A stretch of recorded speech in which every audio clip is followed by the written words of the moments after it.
The medieval period in the history of English literature is also known as the Norman Age, Anglo Norman Age, or the Middle Ages.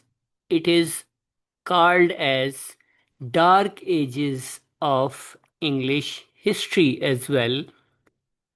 Why do we call it Dark Ages? Because in this time period, in 1066, William of Normandy, who came from French origin, claiming the English throne after the death of Edward the Confessor, assembled a large army, invaded England. The decisive Battle of Hastings on October 14, 1066, saw William defeat the English forces led by King Harold Godwinson.